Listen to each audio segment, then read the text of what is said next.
Mesdames et messieurs, bienvenue au débat du dimanche, la rétro de l'actualité africaine et internationale. Aujourd'hui, nous allons parler de cette paix à huis clos. Est-ce une paix des braves, l'entrée du Gatia à Kidal? On va également parler de cette attaque terroriste à Tombouctou, la campagne en vue de la présidentielle au Niger avec ces heures qui ont opposé mardi dernier partisans de Hama Amadou et du président sortant. Et si le temps nous le permet, nous allons également aborder les suites du procès Gbagbo. Ce sera avec nos invités. Adam Cham du Républicain, Maître Guy Hervé Kam, avocat, Maître Mamadou Ismaël Konaté, avocat également, et Serge Daniel, journaliste, écrivain. Ce ne sera pas avocat contre journaliste, hein, c'est un débat ouvert comme il l'a dit. Premier thème donc de l'émission, le groupe d'autodéfense Touareg Imrad et alliés désormais présents à Kidal. Le Gatia y est pacifiquement entré mardi dernier. Une entrée qui, dans sa manière, soulève de nombreuses questions. Comment expliquer cette soudaine retrouvaille entre des frères qui s'étaient jusque-là haïs? Maître Mamadou Ismaël Konaté, est-ce qu'on peut parler de paix à huis clos sans l'État malien? En tout cas, il y a une arlésienne dans cette affaire-là. Je pense qu'il y a un troisième larron dont on parle et qu'on ne voit pas. Moi, je me suis posé juste 2-3 questions. La première, c'est que Kidal, encore, jusqu'à peu du contraire, fait partie du territoire national. Deuxièmement, Kidal fait partie de la République du Mali, qui est une incursion de groupuscules armés qui s'affrontent, qui donnent l'impression de s'affronter sur un territoire malien, et qu'au bout du compte, après quelques journées de négociations, on en arrive à un accord, sur un territoire, dans une république et dans un État, m'a amené à m'interroger. Visiblement, où était l'État du Mali, que fait l'État du Mali, et ce, d'autant plus que hier soir, dans le communiqué qui était signé par les deux groupuscules a été quand même lu sur les antennes de la télévision nationale. Donc, je m'interroge. Oui, il faut s'interroger, Serge? Je pense qu'il faut s'interroger, mais à mon avis, c'est une suite logique de négociations qui ont commencé à Néfif. C'est-à-dire que vous avez des groupes tribaux qui désormais, à mon avis, estiment que l'accord d'Anéfis, l'accord qui est eu au sud de Kidal, est plus important que l'accord d'Alger. Et ils le disent clairement dans le communiqué d'ailleurs qu'ils ont signé. L'autre chose que j'aimerais dire pour ce premier tour de table, c'est que c'est quand même la bataille du cantonnement qui commence. Vous savez ce que dit la loi. Ce que l'on dit, c'est que les soldats seront désarmés, seront cantonnés là où ils sont. Mais quand vous prenez le Gatia qui arrive à Kidal, disons, c'est l'aile plutôt Touareg du Gatia, les Imrad qui arrivent à Kidal, et donc ils sont chez eux quand même. Vous avez vu le député de Kidal, il est Imrad. Donc ils sont chez eux, ils savent que le processus DDR va commencer, et qu'il faut être là où ils doivent être cantonnés, c'est-à-dire chez eux. Il y a eu des problèmes au départ, c'est vrai, mais à la fin, ils se sont entendus, à mon avis, pour 2 raisons. La première raison sont les rapports de force. Ce n'est pas parce que le MNLA ne pouvait pas les empêcher, n'a pas voulu les empêcher de rentrer, mais c'est qu'ils sont quand même rentrés à plusieurs centaines avec des armes, s'il vous plaît. Donc je pense qu'il y a une réconciliation sur une base communautaire. Vous voyez, pour terminer, il y avait 3 drapeaux ce jour-là. Vous avez le drapeau bleu-blanc, ça c'est le drapeau du Gatia. Vous avez le drapeau noir du HCUA et puis vous avez eu le drapeau du MNLA. Effectivement, je constate avec Maître que le drapeau malien n'était pas là. Oui, Yadam Cham. Oui, c'est-à-dire à part Al-Kabas, donc du HCUA, qui a demandé que les troupes du Gatia sortent de Kidal, toutes les interviews que j'ai lues, en tout cas les précisions des différents membres de la CMA disaient que le Gatia était attendu. Donc, il est clair que, à mon avis, c'est suite à l'accord de Anéfif que le Gatia est arrivé à Gao. Je pense aussi effectivement que ce qui a commencé, c'est la bataille pour le cantonnement. Et je crois que, en vérité, ce que Gatia a fait, c'est revenir chez lui. Il y a quand même un petit problème lorsqu'on entend que le Kidal, c'est le fief de la CMA, ce n'est pas forcément sa chasse gardée, même si l'accord commet effectivement l'erreur d'attribuer un peu la région de Kidal à la CMA. Et je constate avec eux tous aussi que le drapeau malien ne flotte toujours pas à Kidal, mais peut-être l'arrivée du Gatia, qui est quand même assez proche de Bamako, est un bon point de départ pour qu'on constate effectivement enfin que la CMA a lâché Kidal. Maître Kam, un regard général sur tout cela? Oui, un regard général, mais un regard un peu inquiet, parce que comme j'entends tout à l'heure mon confrère se poser des questions, j'ai dit, bon, la question par rapport à où était l'État malien, on sait, il n'était pas là, c'est qui est sûr. Moi, si je m'interroge, c'est plutôt au fait où est-ce qu'on veut aller. Parce que quand on dit l'arrivée du Gatia, c'est peut-être un bon point, mais jusqu'à preuve du contraire, en fait, c'est qui? En fait, on sait c'est qui, mais je veux dire, quel est son statut par rapport à l'État malien. Et ça peut encore, même si aujourd'hui ça peut paraître comme un bon point, ça peut poser des problèmes demain. Donc, le problème fondamental, c'est où on veut aller, parce que dès lors que l'objectif c'est quand même l'unité en fait de l'État malien, est-ce qu'il faut laisser ça entre les mains des partis, ou est-ce qu'il faut que l'État joue le rôle primordial? Je ne sais pas si je peux me permettre, mais je pense qu'il y a un côté pile et un côté face. Le côté pile, c'est que le Mali est en train de payer quelque chose aujourd'hui, c'est-à-dire le fait d'avoir sous-traité sa sécurité par un groupe armé. À l'époque, je crois que c'était Madame Thiam, enfin les deux l'avaient dit, après moi bien sûr. Et ça c'est très important. La deuxième chose, c'est qu'on constate quand même que l'arrivée du Gatia à Kidal, c'est un petit pas de l'armée malienne au sein de cette entité. Les choses ne seront pas faciles, parce que si vous lisez le communiqué, il est clairement dit dans le communiqué conjoint que les populations civiles sont autorisées à circuler librement, mais en respectant les autorités locales. Okay. Donc, ça c'est très important. Encore comme l'autorité locale, le gouvernement malien n'est pas présent. Okay. Maître, on revient vers vous. Il y a eu ce poste qui a enflammé un peu la tustosphère. Est-ce un accord dans un accord et puis un État dans un État? C'est moi qui l'ai tuté. Oui. C'est bien moi qui l'ai tuté. Et je me suis interrogé en disant, est-ce qu'on est en phase, donc en passe d'avoir un accord dans un accord d'une part, et un territoire dans un État, un territoire s'entend dire, sans aucune maîtrise. Je pense qu'un État est plus fort et plus important que tout cela. Et un État ne peut pas se cacher derrière quelques groupuscules, quelle que soit la force de l'État. Je l'ai dit il y a plusieurs mois ici, et je le répète. Ces opérations croisées, où on fait avancer un groupuscule, où on se cache derrière, où on a un lien de rattachement, finit toujours par bouffer celui qui se cache. C'est d'autant plus important qu'aujourd'hui, les populations que nous sommes ne sont pas plus rassurées de voir ce phénomène qui se produit par Gatia interposé, par Selema interposé, et par fini, il donne l'impression qu'à la limite, ils s'entendent. Donc on est comme en situation de commandite et de commanditaire sans que l'on ne voie véritablement la vraie face des choses. Une opération qui consiste aujourd'hui à tous s'engager vers la paix doit être une opération claire, nette, précise et transparente. Bien évidemment, il y a des arcanes que moi je ne peux pas comprendre, je laisse ça aux spécialistes des questions véritablement politiques, mais toujours est-il dit que le territoire de Kidal aujourd'hui n'est pas rassuré, n'est pas rassuré. Deuxièmement, qu'aujourd'hui, rien que dans l'accord aujourd'hui, ce que j'ai retenu moi, ça veut dire que le premier régiment de l'armée malienne qui va se retrouver à Kidal, à la limite, risque de se faire exploser totalement au regard de l'accord. Adam Thiam, depuis le 21 mai 2014, on a l'impression que l'État malien n'a jamais eu la main par rapport à Kidal. Toujours, elle vient en réaction. Est-ce que les perspectives de son retour dans cette région-là est en train de s'éloigner progressivement, de jour en jour? Oui, depuis le 21 mai, ce qui se passe, c'est qu'il y a un rapport de force, comme le disait Tcheblin Dramé de l'opposition. Il y a un rapport de force. Il a fallu effectivement que nous comptions avec ça. Mais il y a eu un accord.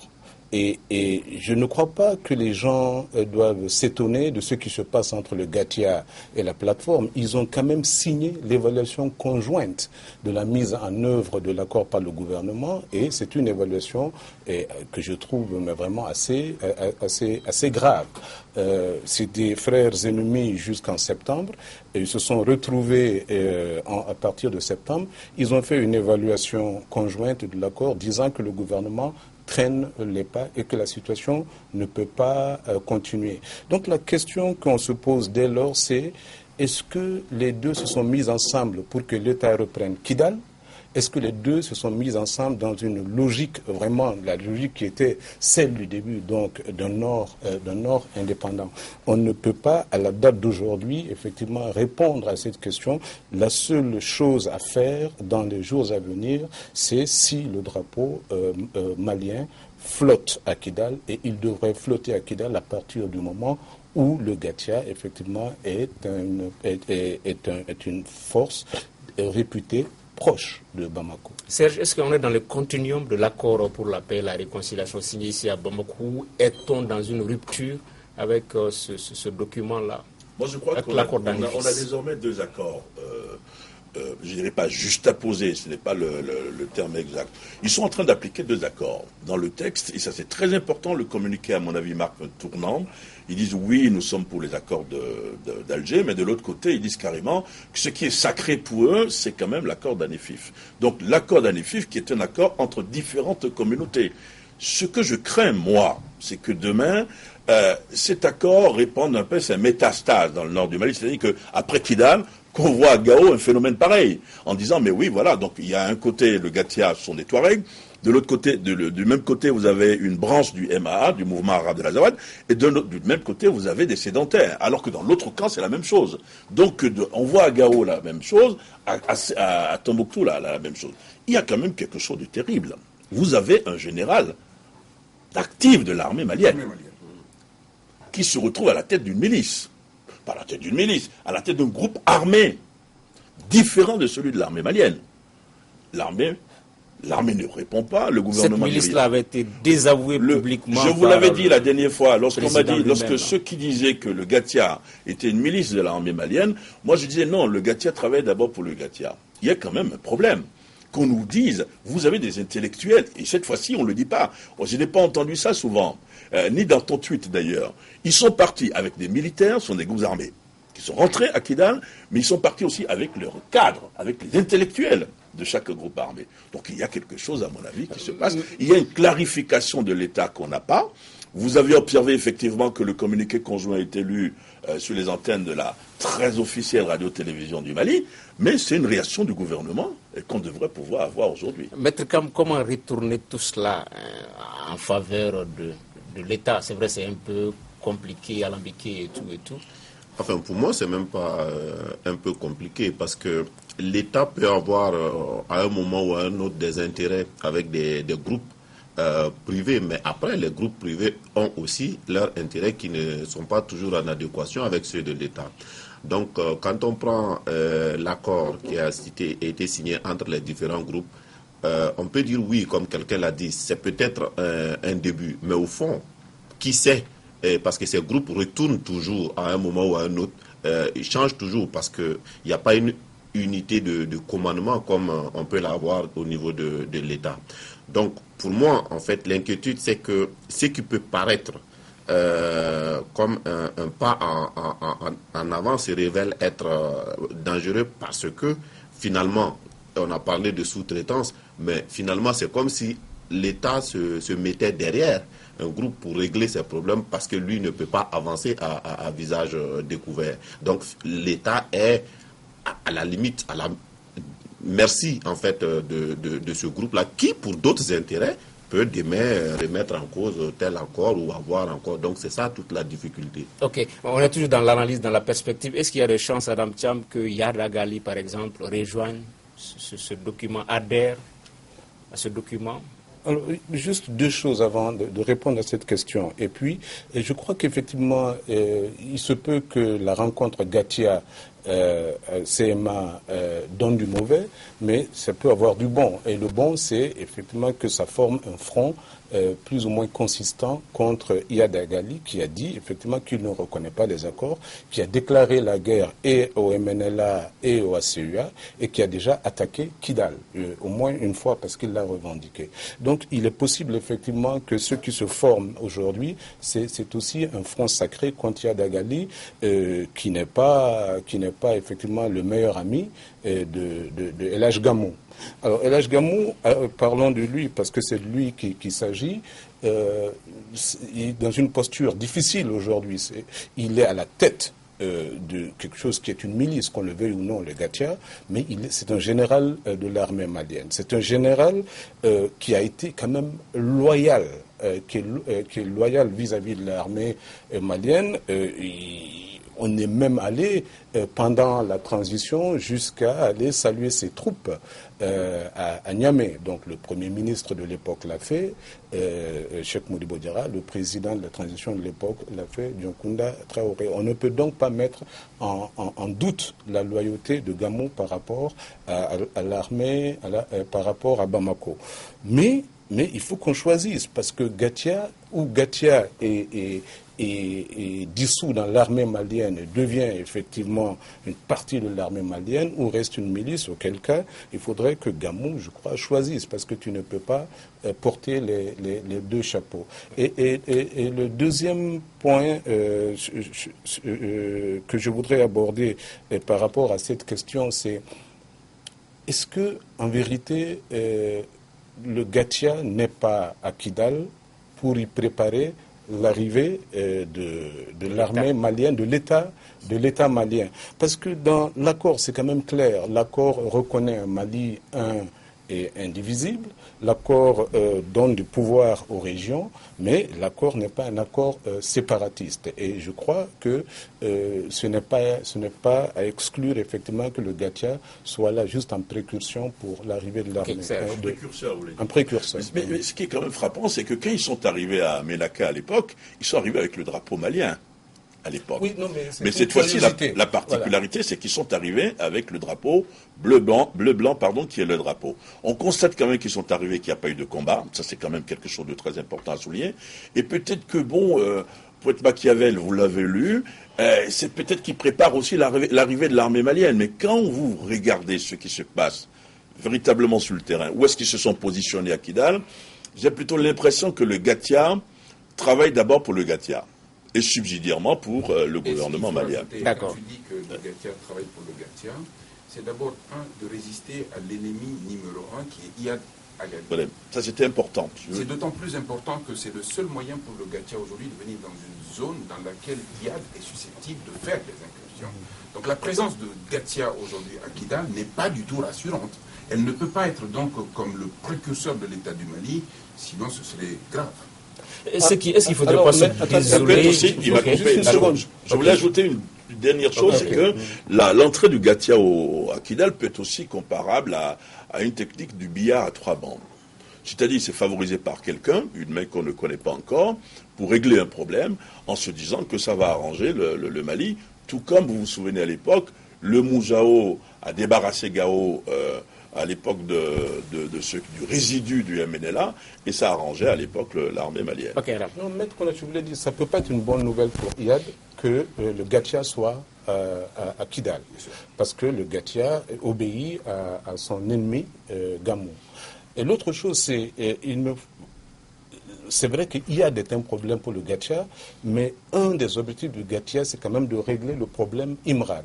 Et le problème Imrad, c'est que ils sont partie prenante. La tribu Imrad. Voilà, ils sont une composante de la population de Kidal. Majoritaire dans les rangs des Touaregs. Et voilà, et de plus en plus, effectivement, Kidal est confiné à la CMA, aux IFORAS, etc. Donc, il y a ce problème qu'ils cherchent aussi à résoudre. Mais tout cela se fait dans un contexte où, on l'a dit, où l'État est absent. Est-ce que, Serge, il ne faut pas se désoler du fait que l'État peut au moins revendiquer, exiger à ce que l'administration, les préfets, les gouverneurs quittent Gao pour au moins venir à Kidal, puisque le Malien lambda ne comprend juste pas cela. Si le Gacha était arrivé à Kidal au moment où il y avait un préfet, les représentants de l'administration malienne, personne n'aurait peut-être posé ces questions-là aujourd'hui. Oui, mais je pense que de notre côté, si le Gacha venait avec des préfets, il y aurait eu la guerre, probablement.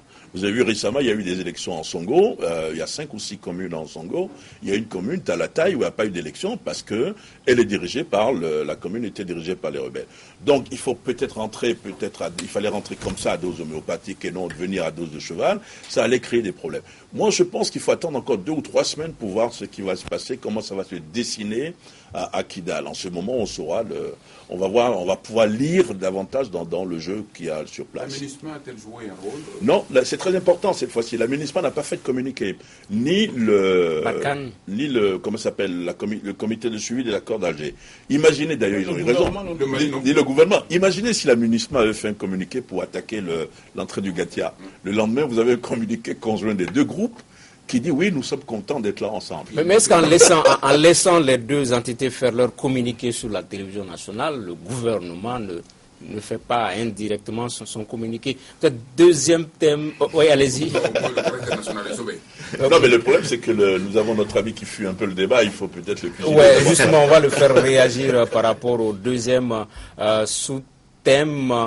Pendant que Gacha et CMA célébraient ces retrouvailles-là à Kidal, un camp de la MINUSMA était attaqué à Tombouctou. Maître Kam, ça pose encore la problématique de comment arrimer ces groupuscules armés qui ne sont pas signataires de l'accord, comment les faire adhérer à ce processus de paix. C'est le challenge, on en parle régulièrement sur ce plateau-là.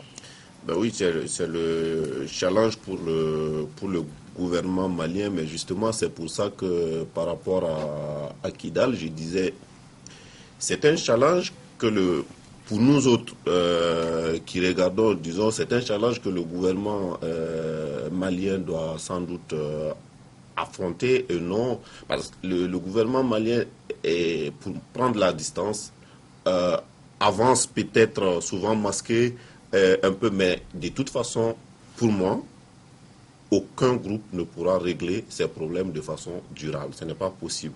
Okay. Que ça soit c'est pas possible parce que tant que ça ne viendra pas de l'État, tant que ça sera des contrats entre particuliers ou des accords d'intérêt, ça ne peut pas être durable pour nous. Ok, ça a été revendiqué, Adam Cham, par ACMI, cette attaque de Tombouctou.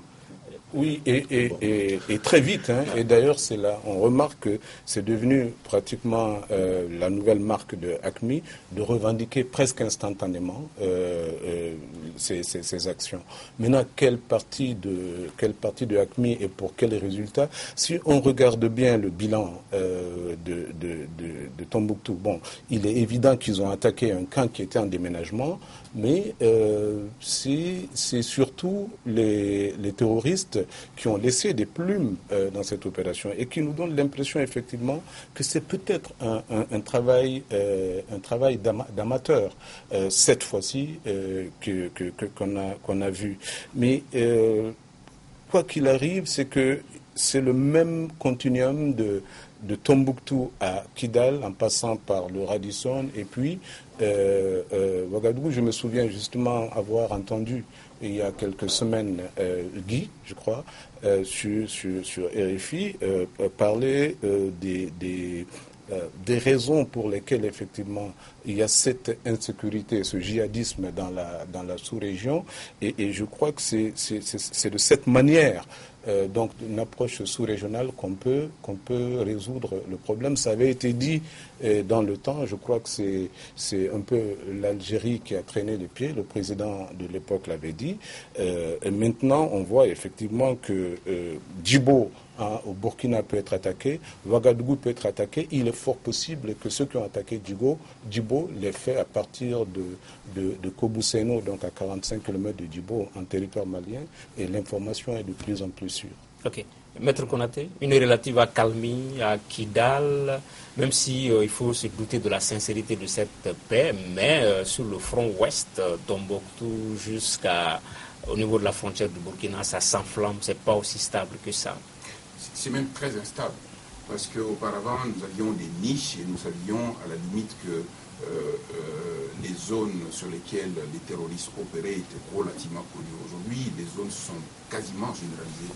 C'est aussi l'une des missions importantes aujourd'hui qui est confiée à nos États. C'est d'être capable aujourd'hui de faire un maillage assez évident de nos territoires pour être capable aujourd'hui de pouvoir nous indiquer le niveau de sécurité sur ces territoires. Une chose est de préserver, une autre chose est de donner l'information de manière à ce que les gens soient franchement et nettement au courant de ce qui se passe. La question de la sécurité n'incombe pas seulement aux États. La question de la sécurité incombe également aux populations que nous sommes. Et visiblement, de Ouagadougou, la semaine dernière, j'ai fait quasiment le tour de l'Afrique de l'Ouest. Bamako, Abidjan, Niamey, Ouaga, Lagos. Les gens n'ont absolument aucune conscience du danger. Mais ça s'explique, Mamadou, parce que ce qui se passe souvent, je me dis, quand il s'agit des coupes africaines, on voit comment nos États sont bavards pour mobiliser et des ressources et les consciences. Quand il s'agit du virus Ebola, on voit comment nos États sont bavards. Mais quand il s'agit de la question de la sécurité, M. Thiam l'a dit tantôt, il faut fédérer les énergies, mais finalement, on ne les sent pas sur cette question comme si c'était une priorité nationale, donc, ou sous-régionale. Donc, du coup, les populations, on a l'impression que tous les jours, tout le monde est surpris. Donc, peut-être que si le terrorisme dans la sous-région s'était appelé Ebola, ils auraient été plus dynamiques, plus prompts à agir. Parce que, jusqu'à preuve du contraire, moi je pense que autant on peut, parce que c'est une question d'argent, c'est une question de formation, et je pense que il n'est pas impossible pour nos États de mettre ce qu'il faut pour régler cette question de laquelle dépendent beaucoup de problèmes finalement. Okay. L'exemple type, c'est quand il y a un attentat à Bamako ou à Ouagadougou, vous voyez les chefs d'État venir accourir tout de suite pour présenter leurs condoléances. Et donc ça veut dire quoi? Ça veut dire qu'on attend que ça se passe, ça se déroule avant de pouvoir réagir. Je l'ai dit ici la dernière fois, et j'ai un ami chef d'État dans la sous-région qui m'a gentiment apostrophé. Vous avez encore un ami, ça? En me disant, oui, mais tu nous as attaqué. Les chefs d'État ont une garde. Les chefs d'État c'est le Nigérian. Le Nigeria, j'ai dit, Nigeria. Voilà. Mais voilà, donc voilà, pour brouiller les pistes. Bon, Bagbo n'est plus là. Voilà. Qu'est-ce qui se passe? Les chefs d'État ont une garde prétorienne. Chez vous, il y avait 1 millier de soldats dans la garde présidentielle. Et on ne peut pas créer une force d'élite pour lutter contre le terrorisme. Il y a quand même un problème. Il y a quand même un problème. Pour revenir rapidement à Tombouctou, je ne partageais pas le point de vue de Adam qui disait que les terroristes vont laisser des plumes. Ils vont pour laisser des plumes. Parce que le principe, c'est pas d'aller combattre et de revenir. Le principe, c'est de mourir parce que il y a un endoctrinement, il y a un surchauffage de cerveau. Vous avez un véhicule bélier qui vient, qui s'explose, donc le gars, c'est un kamikaze. Donc ils viennent, ça prouve encore que... Mais pour faire des dégâts. Oui, pour faire des dégâts. Oui, mais ils viennent pour laisser des plumes, ils viennent pour mourir. Mais cela prouve, et c'est ce que je voulais dire, j'aurais terminé, M. Tangara, soyez patient, c'est qu'ils forment toujours des kamikazes. Ça veut dire qu'on a l'impression que l'industrie de l'enlèvement forme toujours des kamikazes et qu'ils ont toujours des endroits, des caches où ils travaillent, où ils endoctrinent des gens, où ils recrutent. Et ça doit quand même faire peur. Et dans cette grisaille, la bonne nouvelle est venue donc du Niger, où on a annoncé la libération de l'épouse du médecin australien qui avait été enlevé au Burkina Faso. Est-ce que le Niger devient aujourd'hui une plaque tournante pour jouer un rôle un peu dans la libération d'otages? C'est un triangle. Ça a été le Mali à un moment. Le Burkina a récupéré le bébé et l'eau du bain. Maintenant, c'est le Niger parce que c'est la filière ACMI. Mais ce qui me frappe, et j'aimerais bien dire un mot là-dessus, c'est que la femme a été rapidement libérée. Ça peut, généralement, ils ne gardent pas longtemps les femmes. Mais il y a eu des femmes qui ont été gardées plusieurs mois. Son mari est gardé. Son mari est quand même gardé. Et ACMI peut-être libère la femme pour dire, nous ne sommes pas comme l'État islamique qui est barbare vis-à-vis des hommes comme vis-à-vis des femmes. Sur cette libération, vous connaissiez ce couple-là? Comme beaucoup de comme tous les Burkinabés qui savent ce qu'ils font pour Djibo.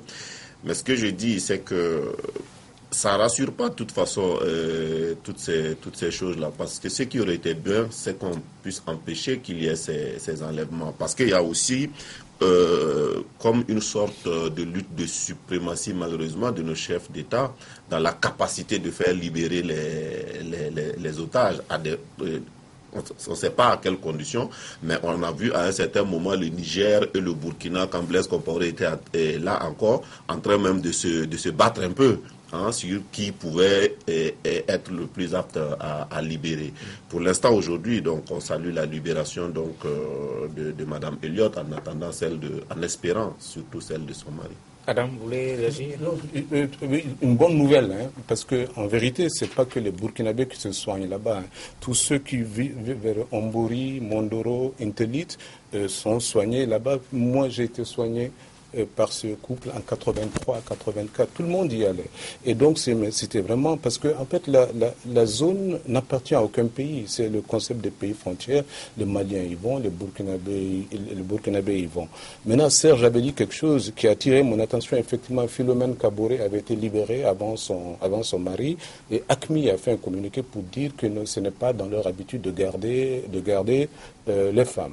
Mais il est vrai aussi que le Niger, au moins à travers un des Touaregs que nous connaissons, a joué un grand rôle dans la libération de tous les otages de Arlit, et puis a des relations avec un groupe précis, c'était le groupe d'Abdelkrim et le groupe d'Iyad, et c'est Ansardine qui a revendiqué, n'oublions pas, l'enlèvement du couple australien. Nous sommes au Niger, nous y restons pour parler de cette élection présidentielle du 21 février prochain. La campagne bat son plein, mais avec des heurts, mardi dernier, des heurts signalés entre les partisans du candidat prisonnier Ama Amadou et ceux du président sortant Mahamadou Issoufou. Maître Konaté, est-ce qu'il faut craindre des violences avant, pendant ou après ce scrutin-là? En tout cas, moi j'ai passé 3 jours dans ce pays-là, l'atmosphère est assez lourde. Elle est assez lourde, elle est assez tendue, c'est tout à fait normal parce qu'en fait le principal protagoniste aujourd'hui, dans le cadre de cette élection, se trouve complètement anéanti, est en prison aujourd'hui et ne peut pas jouir véritablement de tous les moyens qu'il faut pour pouvoir participer dans le cadre de cette élection. Je ne mets pas en cause le fait qu'il soit en prison, si tant est qu'il soit en prison aujourd'hui pour des motifs qui tiennent à la loi. Mais ce qui est important aujourd'hui, c'est qu'on est dans un pays qui est tendu. Il faut rappeler simplement que le président Issoufou lui-même doit sa présence à la tête de l'État aujourd'hui en partie grâce à la participation de Hama. Et que les deux, tout le long du mandat, se sont brouillés et on connaît le sort qui est actuellement réservé à Hama. De ce point de vue-là, aujourd'hui, il y a un braquage tellement important aujourd'hui que si rien n'est fait, on risque infailliblement d'aller vers des situations qui peuvent être regrettables. Serge, vous êtes aussi pessimiste? Je suis pessimiste parce que la situation a un côté quand même violex. Vous avez un opposant qui est en prison et il apparaît désormais comme le principal adversaire du président de la République. Il y a quand même quelque chose qui ne va pas. Est-ce que la Cour, je ne suis pas juriste, est-ce qu'il fallait peut-être pas, si on accepte son dossier de candidature, c'est qu'il y a un faisceau de présomption qui tolère la thèse selon laquelle il n'est pas coupable. Qu'est-ce qu'il va voir? Je dis, je ne suis pas juriste. Si, s'il vous plaît, je ne prends aucun risque. Ça, c'est le b.a.-ba. Si on a accepté son dossier, c'est qu'il n'est pas condamné. Je suis désolé. Si on a accepté son dossier, c'est qu'il n'est pas condamné et qu'il respecte les conditions pour se présenter à une élection présidentielle.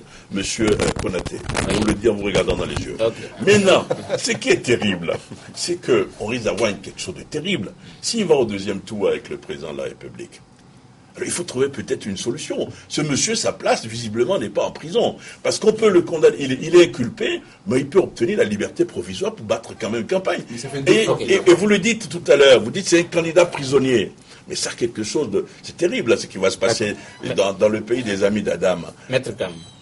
Oui, moi je pense qu'il y a des raisons sérieuses d'être inquiet parce que finalement, on voit déjà les prémices dans la campagne et on se dit qu'est-ce qui va se passer à l'annonce des résultats. Parce que c'est là-bas que le vrai problème commence. Et finalement, on n'aura pas un problème qui va durer 3 semaines et qui va finir. Ça veut dire qu'aujourd'hui, on est bien parti pour que même si Issoufou venait à gagner, que les problèmes du Niger commencent seulement en ce moment, parce que ça sera sans doute une victoire qui peut être légitime, mais qui va être de toute façon décriée, Et on sait comment les problèmes politiques de cette nature se règlent au Niger.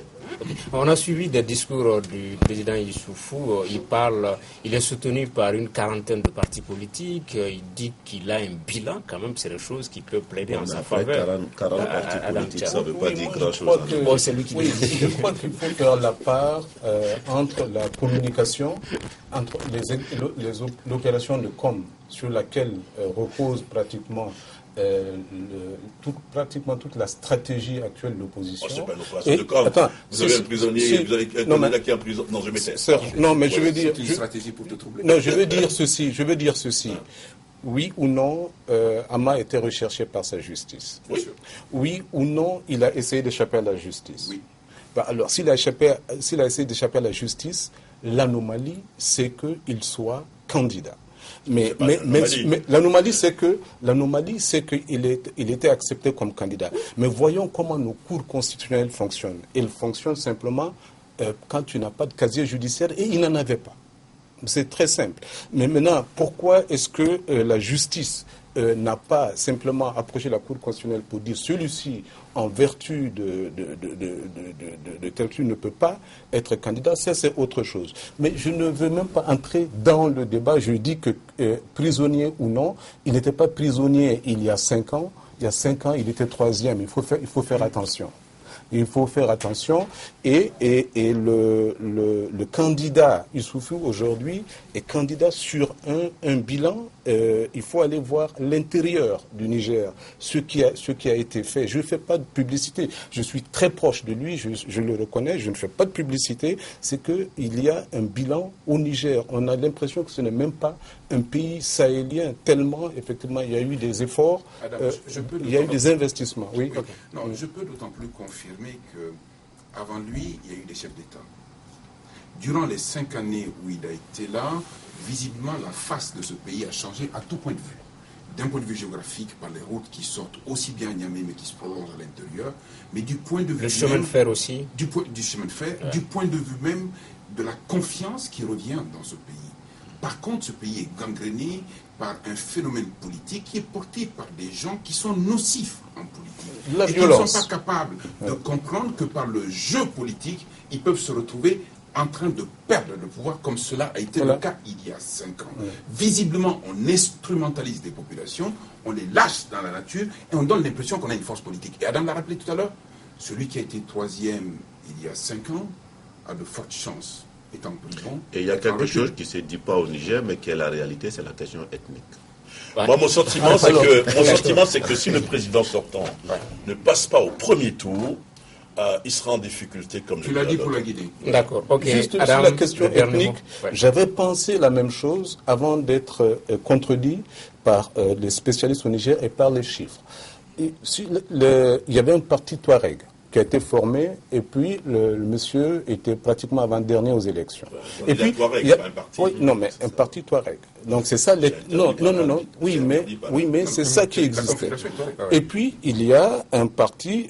On prend le cas de Zender, de Maman Ousmane. Donc la question, effectivement, outside de Zender, il était même pas 3e. Donc il faut relativiser, par exemple, la question ethnique. Je l'évoque en termes de manipulation. Oui, non, mais il est vrai que Niamey aujourd'hui, c'est une ville rétive. Oui, c'est le microcosme de Niamey est différent, et le microcosme de Niamey, tout ce qui a réglé la vie politique au Niger ces dernières années pour le déblocage insurgent, c'est les coups d'État. Et je pense qu'ils ont l'opposition. Une partie de l'opposition, en tout cas, a tablé sur le putsch qui n'est pas en train de se faire. Je crois que le seul obstacle à une bonne élection au Niger, c'est un putsch. S'il ne se fait pas, l'élection se fera et les résultats s'imposeront parce que il va falloir effectivement adosser la force à la loi, et c'est ce qui s'est passé. Ok. Le dernier thème de l'émission avec les suites du procès Gbagbo à la Cour pénale internationale, avec ce nouvel épisode malencontreux. Les noms de certains témoins protégés appelés à témoigner ont été révélés par inadvertance au terme des audiences de vendredi dernier. Maître Kam, comment expliquer ce malencontreux épisode? Ben, vous dites bien malencontreux épisode, donc l'explication... On est sorti du secret du prétoire. Oui, mais pas volontairement. Donc, à partir de ce moment, c'est un incident de la procédure qui est un incident regrettable qui peut avoir des conséquences sur la suite, comme le procureur l'a dit. Serge? Oui, bon, c'est un incident, comme l'a dit Maître, mais le problème, moi, c'est que là où je voulais intervenir, c'est la dimension que prend le procès. Je le trouve animé. Je trouve que les juges sont vraiment indépendants. On a vu des juges qui ont dit non, oui, non, pourquoi pas. On a vu Gbagbo et Blé Goudé rigoler. On les a vus. Le débat s'anime. Et comme je l'ai dit la dernière fois, ceux qui vont prendre ou considérer que à ce procès, ils sont sur une tribune, ne vont pas s'en sortir. C'est un tribunal et non une tribune. Maître, le juge ordonne... Je suis bluffé. C'est un tribunal et non une tribune. Voilà. C'est la deuxième semaine qu'il le dit. Ah si. Ouais. Mais Maître, le juge ordonne le huis clos et le greffe qui ne ferme pas les micros. Comment est-ce que ça peut se passer? C'est un ratage complet et ce n'est pas normal. En situation normale, aujourd'hui, on aurait demandé la tête du procureur. Bien évidemment. Parce qu'aujourd'hui, imaginez simplement tous ces témoins qui, depuis des années, ont participé justement à l'élaboration de tous les actes de procédure en vue de mettre en place ce procès, qui vont se retrouver aujourd'hui au clair de la lune devant tout le monde. Ça va décrédibiliser les témoignages, ça va les apeurer, et aussi bien ces témoins qui ont été découverts que ceux qui vont arriver aujourd'hui, la question de confiance est tombée, est posée. Mais en dehors de cela, aujourd'hui, je voulais simplement dire que c'est vrai que je vois souvent dans les gens qui se régalent en disant oui, mais Gbagbo n'a pas tort, oui, mais Blé Goudé est très fort.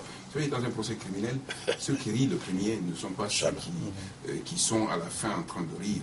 Ils pleurent, ils risquent leur tête. Adam Cham. Mais bon, c'est grave, mais pour moi, c'est un épiphénomène par rapport à par rapport au fond.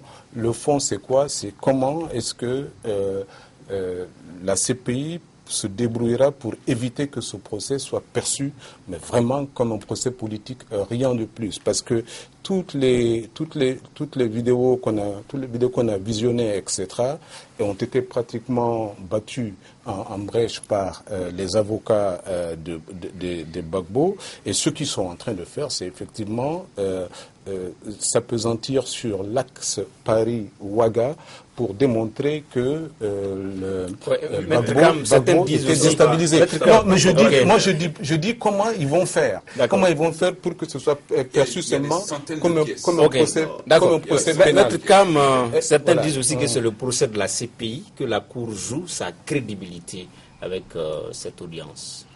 Deux choses. La Cour peut jouer sa crédibilité avec l'audience si jamais finalement on n'assiste pas à un procès équitable, si finalement on a un procès avec beaucoup d'incidents, ainsi de suite. Mais la Cour ne jouera pas sa crédibilité parce que, comme beaucoup le disent, c'est un chef d'État africain, c'est une cour partiale et la Cour franchement n'a rien à foutre, excusez-moi le terme, avec l'axe Paris qui c'est par rapport aux faits qui sont reprochés. C'est ce que la défense tente de faire, mais comme ça peut être un jeu très dangereux parce que c'est pas ça le problème qui saisit la Cour. C'est le procès de la CPI. Mais attention, on est devant un procès. Vous avez utilisé le mot équitable.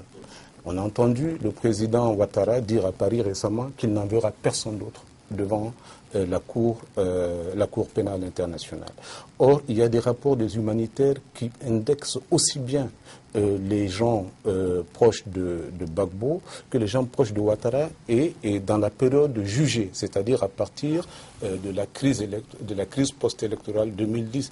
Et donc, c'est ça qui m'inquiète. C'est-à-dire il y a les événements. Il a dit qu'il n'enverra plus personne à la CPI, mais cela ne veut pas dire qu'il ne les jugerait pas localement. Voilà, parce que le problème, c'est la subsidiarité. Ça aussi, il faut le mettre en avant. Mais c'est vrai, ce qui est incohérent, c'est qu'aujourd'hui, c'est le dossier Gbagbo Blé Goudé qui est jugé devant la CPI aujourd'hui.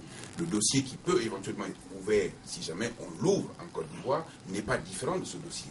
Alors, il y a forcément une rupture probable en ce qui concerne la jurisprudence que va nous donner la CPI et celle que les juridictions ivoiriennes peuvent nous donner. Ce n'est pas cohérent. Et en plus, on a l'impression... Et on n'a pas besoin d'être avocat pour le savoir. Oui, mais Est-ce que l'Union africaine ne demandait pas aux États membres de quitter d'ailleurs, de claquer la porte de la CPI? Ok. Voilà, je voulais dire que les inhumanités constatées à Dieucoué méritent d'être abordées devant une cour pénale quand même. C'était trop flagrant à Dieucoué, les pro-Ouattara. Rappelez simplement que les États qui ont signé le traité de Rome se sont ouverts la latitude de déférer devant la CPI ou de juger localement, l'une ou l'autre. Mais soyons cohérents. Un dossier qui se transporte à la CPI, a priori, qui est ouvert, qui est jugé, qui peut donner une décision de justice, ne doit pas être différente de celle qui est ouverte là. Quand on regarde aujourd'hui le dossier de l'épouse de Gbagbo par rapport au sort qui peut être réservé à Gbagbo, il y a un souci à ce niveau-là. Mais en dehors de tout cela, tout ce qui est demandé aux uns aux autres aujourd'hui, les États, c'est véritablement de sortir du processus de l'impunité. Okay. Mais sur ce sujet, est-ce que le président Ouattara n'a pas quand même raison lorsqu'il dit « je n'enverrai pas » parce que aujourd'hui les juridictions ivoiriennes sont à même de juger, parce que c'est cela qui justifie en partie la compétence de la Cour. Si les juridictions ivoiriennes ne veulent pas ou ne peuvent pas, on est d'accord qu'en 2011 elle ne pouvait pas. Okay. Voilà. Donc c'était difficile en tout cas. On est d'accord. On peut le dire. Okay. On peut le dire. Le nombre de juges n'a pas augmenté en Côte d'Ivoire. Le nombre de juges n'a pas augmenté. Il n'y a pas eu de loi nouvelle. La situation de la Côte d'Ivoire de 2000. Bon, on va sortir du prétoire.